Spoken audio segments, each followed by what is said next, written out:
오늘 읽은 말씀을 가지고 두루마리를 태워도 이런 제목을 가지고 이렇게 말씀을 살펴보겠습니다. 예레미야서 말씀은 분량이 상당히 많아서 대선지서로 분류하는 성경입니다. 예레미야서, 또 그 앞에 기록된 이사야서, 또 예레미야 뒤에 있게 되는 에스겔서, 이런 것들은 상당히 예언의 양이 많습니다. 그래서 대선지서로 분류를 하고, 구약 성경의 후반에 13개의 자그만 선지서들이 있어요. 이것들은 소선지서 이렇게 분류합니다.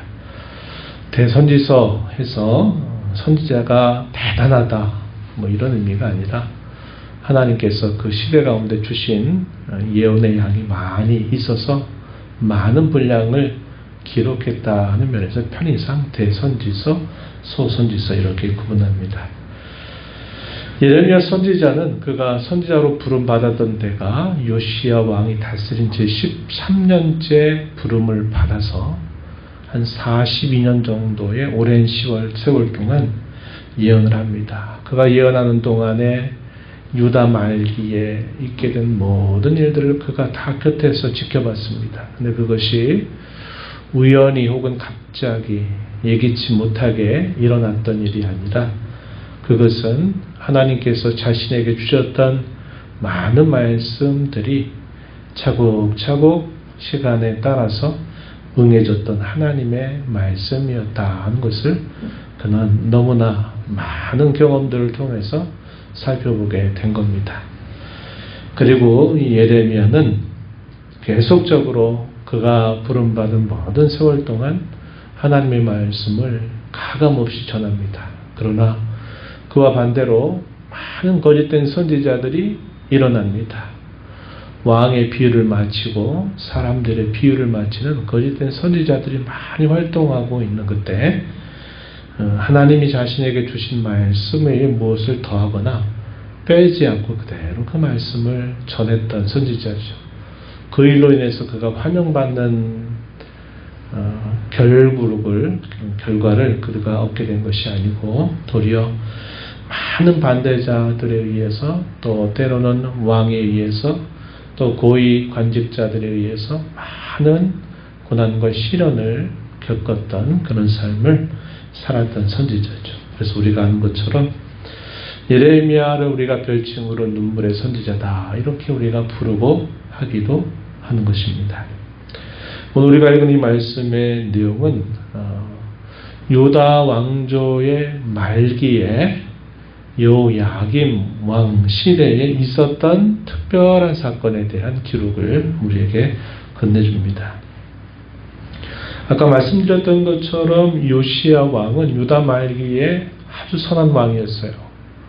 그가 어릴 때 왕이 돼서 그의 마음을 고쳐먹고 내가 여호와 하나님만 바라겠다 이러한 결심을 가지고 이스라엘, 그러니까 당시의 유다 나라를 총체적으로 개혁하는 일에 대단히 앞장섰던 그런 왕이었습니다. 그는 왕이 돼서 31년 동안 유다를 다스려서 유다를 하나님께로 돌리고자 많은 애를 썼던 그런 왕이었습니다. 그러나 그 시대에 이러한 개혁의 빛을 발하다가도 그러나 그가 왕위에서 물러나고 난 다음에 그의 자식들은 그 아버지의 길을 계승하지 않았습니다. 죄된 길들을 결국 따라가다가 유다 나라가 결국 패망을 당하게 돼요. 이 요시야의 아들이 누구냐면 여호아하스라고 하는 아들입니다. 근데 이 여호아하스가 왕이 되자마자 당시 애굽의 바로였던 느고가 3개월 만에 그의 왕위를 빼앗아 버리고 다른 사람을 왕으로 세워요. 그때 세움받은 왕이 누구냐면 여호야김입니다. 여호야김을 왕으로 세우게 돼요. 그리고 이 여호야김이 11년을 다스리거든요. 오늘 우리가 읽은 본문의 이야기는 제4년째 있었던 특별한 사건에 대한 기록입니다. 제4년에 어떤 일이 있었느냐? 바벨론의 느부갓네살 왕이 된 지 원년입니다. 원년이 되고 그때 애굽 나라와 이 바벨론 사이에 전쟁이 벌어지는데 바벨론이 애굽 나라를 크게 이깁니다. 그러면서 애굽의 세력이 급격하게 쇠퇴하는 사건이 있게 되고 그때가 바로 유다 나라에 있어서는 첫 번째 바벨론 침공을 받아서 포로로 끌려가게 되는 때가 바로 그때입니다. 바로 그 직전에 있었던 사건으로 보여져요. 오늘 이야기는 그렇게 보여집니다. 제 11년이 돼서는 또다시 그가 또 바벨론에서 침공을 받게 되면서 그가 왕으로부터 폐위를 당하고 바벨론 포로로 끌려가게 되는 일이 있게 됩니다. 바벨론 포로가 아니라 이 여호야김은 포로된 게 아니라 비참하게 최후를 맞았던 그런 결국이 나타나게 되고요. 여호야김이 죽으면서 그의 아들이었던 여호야김, 여고냐로도 알려져 있는 이 여호야김이 왕이 되지만 이 여호야김도 3개월 만에 폐위를 당하고 이 여호야김은 바벨론 포로로 끌려가게 됩니다. 이것은 오늘 우리가 읽은 본문 속에서 하나님이 예고하셨던 말씀대로 이루어진 일이죠. 그래서 이 여호야김의 아들이었던 여호야김은 왕이 된 지 3개월 만에 바벨론 포로로 끌려가게 되고 그래서 대신 누가 왕이 되냐면 그의 숙부였던 시드기야 왕이 됩니다. 요시야의 자손들이 계속 왕위가 된 거예요. 시드기야가 11년을 다스리면서 마침내 11년째 바벨론이 세 번째 침공이 있게 되면서 유다 나라가 패망을 당하게 되면서 역사 속에서 유다 나라가 사라지게 되는 그런 일이 있게 됩니다. 그래서 굉장히 그 시대가 아주 혼란, 또 여러 많은 어려움을 겪는 그런 시기였다는 것을 우리가 보게 되는데 이러한 역사적인 그런 흐름 속에서 오늘 우리가 있는 이 특별한 기록은 여호야김이 다스린 제 4년째 있었던 일이 되고 있다는 겁니다. 유다 왕조에 대한 기록은 어디에 성경에 나타나냐면 열왕기 하에 나타나고 또 역대하, 우리가 얼마 전에 읽었던 역대하에 유다 왕조에 대한 이야기가 나옵니다. 그런데 오늘 있었던 이 특별한 사건은 이 열왕기 하나 역대하에 소개되지 않는 이야기입니다. 어떤 내용들인가 하니까 오늘 읽은 이 말씀을 한번 들어가 보면 오늘날 하나님께서 예레미야에게 또 나타나셔서 예레미야에게 명령을 내리셔요. 어떤 명령을 내리셨냐면 요시야 왕 제13년 때 선지자로 부름받은 때로부터 여호야김이 다스린 제4년까지 받았던 모든 예언의 말씀을 그것을 다 두루마리 책에 기록하라고 하나님 명령을 내리셔요. 그래서 그 말씀을 기록하고 그 기록된 말씀을 백성들에게 일러주라는 겁니다. 그 기록된 말씀의 가장 핵심적인 내용은 뭐냐면 오랜 세월 동안 이스라엘 백성들이 하나님을 배반했다는 겁니다. 하나님께서 그 백성들에게 이제 진노를 내리신다 하는 것에 대한 이야기가 그 글자입니다. 이걸 들려주심으로써 하나님은 무엇을 기대하시냐면 그때라도 그 백성들이 이 하나님의 경고의 말씀을 듣고 돌아오기를 기다리시고 그들이 하나님께로 마음을 돌이킨다면 하나님은 그들의 죄를 용서하시리라 하는 기대를 가지고 예레미야에게 이런 말씀을 하신 겁니다. 요시야의 날부터 오늘까지 몇 년 세월인가? 그것이 23년 세월이 됩니다.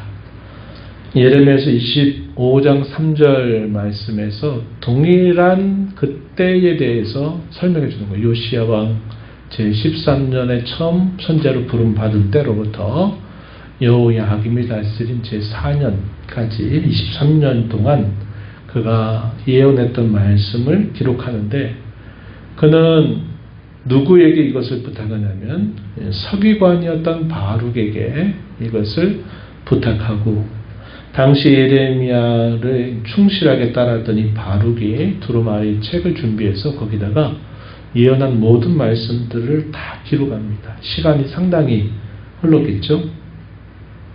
그리고 이 바룩이 당시에 이 예레미야는 자유로운 상태가 아니었습니다. 성전에 대한 심판을 예고한 것 때문에 이 성전의 지도자들, 성전에 책임 맡은 사람들에게 있어서 이 예레미야는 대단히 미운 털이 박힌 사람입니다. 그래서 그들 가운데 나타나기가 어려웠어요. 그래서 바룩을 통해서 두루마리 책의 그 예언의 말씀을 기록한 것을 가지고 이 바룩이 성전으로 가져갑니다. 그리고 성전으로 예배하러 오는 자들에게 그 기록한 예언의 말씀을 그들에게 낭독해 주는 겁니다. 백성들이 그 말을 듣고 적지 않은 충격을 받았으리라고 우리가 짐작할 수 있겠죠. 그런데 그때 이 이야기가 고관들에게까지 전달이 되면서 고관들에게도 그 예언의 말씀, 예언됐던 말씀을 그들이 듣게 되면서 이 고관들이 어떻게 하냐면 한편으로는 예레미야를 숨겨주면서 왕에게도 이 두루마리를 들려줘야 된다. 그래가지고 당시 왕이었던 여호야김에게 이 두루마리 책에 기록된 것을 들려주게 된 겁니다. 그때 이것을 들었던 여호야김이 어떻게 반응했을까요? 23절 하반절 말씀에 보면은 이 여호야김이 그런 말씀을 들을 때 당시 그때가 시기적으로는 겨울이었습니다. 화롯불을 피워놓은 상태에서 이 두루마리 책을 낭독하는 것을 들을 때 그 두루마리 책을 읽으면 어느 정도 읽었을 때 칼로 그 두루마리를 딱 베어낸 다음에 그 베어난 두루마리를 그 화로에다가 태워버리는 일을 계속한 겁니다. 그래가지고 그 두루마리 책을 결국은 다 그 화로에다가 태워버리게 되는 것이죠. 당시 처음 이 두루마리의 내용을 읽었던 백성들이 반응했던 모습이라든지 고관들이 이 두루마리 책에 있는 말씀을 들었을 때 반응하는 것과는 전혀 다른 반응이죠. 어떤 태도일까요? 예레미야를 통해 기록된 그 모든 말씀, 곧 하나님의 말씀을 아주 폐악한 방법으로 그 말씀을 묵살해버리는 태도를 이 여호야김이 가졌다고 하는 것이죠. 그러자 하나님께서 예레미야를 또다시 부르셨어요. 예레미야에게 어떤 명령을 내리시냐면 예레미야야, 다시 그 말씀을 기록하라는 겁니다. 23년 동안 내가 너에게 전하라고 했던 그 말씀을 두루마리 책에 기록을 하라고 말씀하시고, 그리고서는 이러한 악을 행하는 여호야김에 대하여 이러이러한 일이 그에게 닥치리라고 말하고 얘기했었어요. 그 내용이 30절, 31절 우리가 읽은 본문 속에 표현되고 있는 말씀의 내용입니다. 어떤 내용들이 소개됐어요? 30절 중간 부분에 보면 이렇게 말했죠. 그에게 다윗의 왕위에 앉을 자가 없게 될 것이고 그의 시체는 버림을 당하여 낮에는 더위, 밤에는 추위를 당하게 될 것이다. 31절에 내가 그와 그의 자손과 신하들을 그들의 죄악으로 말미암아 벌할 것이다. 이렇게 말합니다. 그와 그의 자손과 신하들, 아까 제가 그 말씀 드렸죠. 여호야김이 비참하게 최후를 맞게 된 것은 예레미야를 통해서 그에게 이루시니 경고대로 된 일이었고, 그가 비참하게 최후를 맞고 난 다음에 그의 아들이었던 여호야긴이 왕이 되었는데, 왕이 된 지 3개월 만에 결국 바벨론 포로로 끌려가게 되면서 그 왕위가 끊겨버리게 된 겁니다. 그 왕위가 어디에게로 돌아가느냐? 시드기야에게 돌아가는데, 이 시드기야는 숙부예요, 숙부. 숙부가 되니까 결국 요시야의 바로 다음 후손으로 다시 그 왕위가 옮겨간 겁니다. 물론 이 시드기야도 결국 하나님의 말씀을 거절한 일 때문에 그가 11년이 되던 해에 유다 나라가 완전히 포위 공격을 당하면서 완전히 패망하게 되는 결말을 맞게 된 것이다 하는 겁니다. 왕실에 죽은 다음에 그 왕실에 안치가 되지 못했다는 거예요. 시체가 버림을 당해서 밤에도 낮에도 그렇게 버려진 상태가 되고 말이라.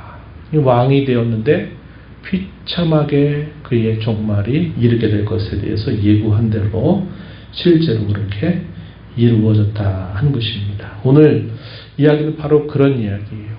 두루마리 책에 예언의 말씀을 기록했는데 그 말씀을 낭독하면서 그 백성들이 그때라도 하나님 앞에 마음을 돌이키면 그들을 용서하시겠다고 하는 기대를 갖고 바룩을 통해서 이 두루마리 책에 기록된 것을 그 백성들에게 읽혀주다가 나중에는 왕에게 이것이 낭독이 되는데 이 여호야김 왕은 아주 패악한 방식으로 하나님의 말씀을 묵살하는 이런 태도를 취하게 되면서 결국은 비참하게 최후를 맞게 되었다 하는 것이고, 그렇게 된 모든 데에는 하나님이 예레미야를 통해서 하신 그 말씀 그대로 이루어진 일이었다 하는 것을 보여주고 있습니다. 그래서 오늘 제목을 두루마리를 태웠다 하더라도, 그렇게 태워도 이런 제목을 붙인 겁니다.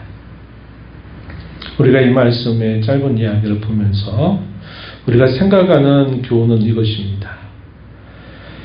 당시 여호야김이 있었던 동일한 그 시대에, 그리고 자신의 아버지였던 요시야 왕과 비교해 봤을 때 너무나 다른 길을, 너무나 다른 행보를 그가 취했다는 겁니다. 이것은 우리가 살펴봤을 때는 우리가 반면교사로 삼아야 될 모습이다 하는 거죠.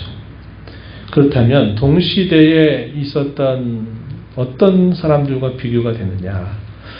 예레미야서 35장에 보면 레갑 족속에 대한 이야기가 기록이 됩니다. 레갑 족속.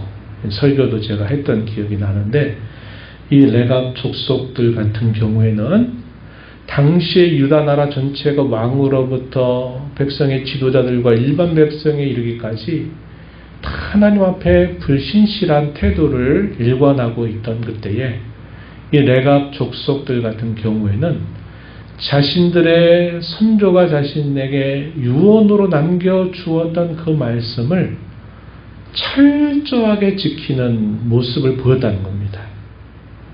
그래서 하나님께서 이 레갑 족속들에 대해서 뭐라고 말씀을 하셨냐면, 한번 성경을 볼게요. 35장 16절에 이렇게 표현했습니다. 우리 함께 읽어보겠습니다.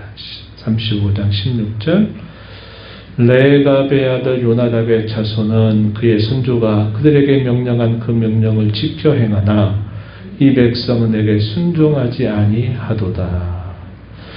레갑 족속의 특별한 이야기가 35장에 기록되는데, 바로 그 동일한 시대에 왕이었던 여호야김은 어떠한 행보를 보였느냐?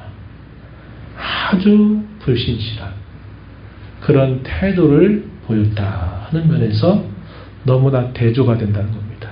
그래서 예레미야서 35장 그리고 36장부터 45장까지의 내용은 약간 그 분위기가 달라지는데, 36장에서부터 45장에 이르는 내용은 역사적인 기록을 쭉 기록해 나가고 있는 본문들이고, 이 35장까지는 역사적인 순서를 따르는 게 아니라 다른 순서로 말씀이 쭉 기록이 되다가, 이제 36장부터는 역사적인 사실들을 기초해서 있었던 일들을 기록하는데, 왜 이렇게 본문의 이야기로부터 맥락이 좀 다르게 진행이 되는데 35장, 36장으로 이 내용이 이어지나 했을 때 대조를 이루고 있다는 겁니다. 레갑 족속과 당시의 여호야김에 완전히 반대된 그 반응의 태도, 이것을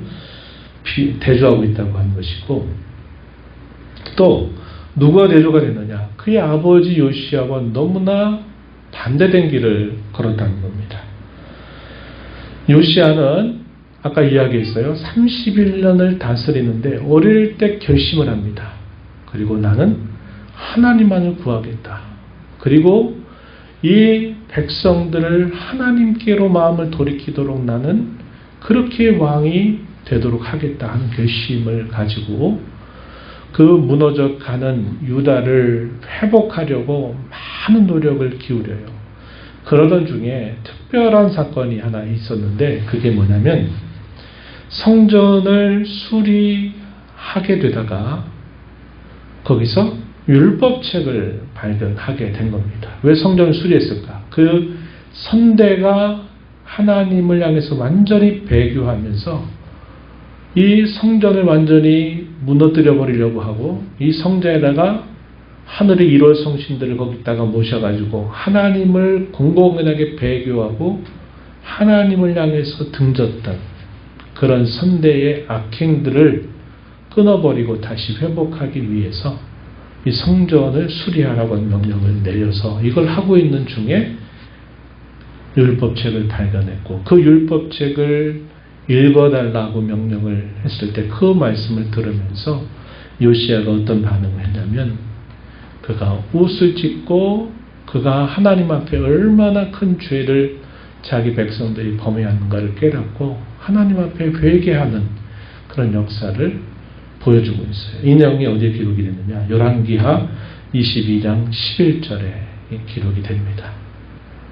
그런데 오늘 이야기로 돌아오면 어떤 이야기입니까? 아버지는 율법책을 발견하고서 그 말씀을 듣고서 지난날의 모든 잘못들을 회개하고 하나님께로 마음을 온전히 향하려고 했는데, 그의 아들이었던 이 여호야김은 두루마리의 말씀을 기록까지 해서 잊어버리지 않도록 듣고 흘려 떠내려 보내지 않고 그 기록된 말씀을 언제든지 열어볼 수 있도록 두루마리 책에다가 기록을 해가지고 낭독을 해 주었건만, 그는 아까 이야기했듯이 그 말씀을 칼로 착 잘라가지고 그 두루마리를 화로에다가 계속 태워버리는 이 폐악한 악을 범했다고 하는 것입니다.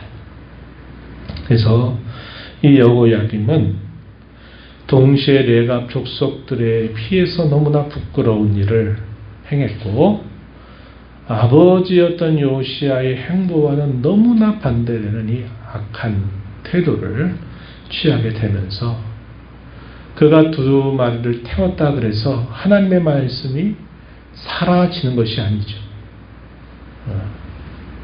그는 그의 그 악행으로 말미암아 결국 그 죄값으로 비참하게 그는 최후를 맞게 된 것뿐, 하나님이 하신 그 말씀에 대하여 하나님은 여전히 살아계셔서 그 말씀을 또다시 기록하게 하시고, 그 말씀이 기록이 되지 않는다 하더라도 그 말씀을 하신 분이 살아계셔서 그 말씀대로 이루어 가신다는 것을 보여주고 있다는 것입니다. 유다 말기는 이런 혼란이 계속 거듭되는 일을 반복하다가 결국 바벨론에 의해서 패망을 당하게 됐어요. 시대가 어지럽고 또 이런저런 많은 일들이 생겨나면 사람들의 생각은 이쪽으로 갔다 저쪽으로 갔다, 막 사람들이 어디로 마음이 가느냐에 따라서 이렇게 저렇게 막 마치 파도에 떠내려가듯이 그렇게 생각들이 계속 왕장한 태도를 보이게 된다는 겁니다. 그럴 때 우리가 그걸 통해서 우리 사람의 어떤 생각이나 사람들이 모아지는 그 어떤 것으로 우리가 기준을 삼고 대세가 여기다, 대세가 이것이다 라는 생각을 가지고 그걸 따라가다 보면 항상 기준이라고 하는 게 항상 나를 중심으로 날 이렇게 저렇게 바뀌게 되는 일들을 우리가 경험할 수밖에 없다는 겁니다. 우리가 세상 가운데 묻혀 살면 이 세상의 대세를 따르고 세상의 처세수를 따라가면서 기준이 늘 바뀌어가는 모습을 우리는 보게 될 겁니다. 그러나 우리 예수님을 믿는 사람들은 이러한 흔들리고 우왕좌왕하는 이런 기준을 따라서 왔다 갔다 하는 자세를 삼아서는 안 되고 영원히 변치 않는 영원히 견고하게 서 있는 하나님의 말씀을 우리의 모든 삶의 기준으로 우리가 확고하게 붙들어야 된다. 붙들어야 된다 하는 겁니다. 푸른 마르고 꽃은 시드나 여호와의 말씀은 영영이 서리라. 이 백성은 실로 풀이다 라고 이사야서 40장 예언의 말씀 속에 있습니다. 7절 8절에 그 말씀이 주어져요. 풀이 꽃을 피우고 영화로운 것 같지만 금세 뜨거운 바람이 불면 그 바람에 금방 시들어가는 것처럼 풀이 바로 그와 같은데 바로 이 백성들이 마치 풀과 같다 이렇게 말합니다. 그러나 여호와의 말씀은 영영이 설 것이다 이렇게 말씀해요. 요한일서 2장 17절에 어떤 말씀이 있습니까? 이 세상에 속해 있는 모든 것들은 결국 세상의 형적과 함께 다 사라지게 될 것이다.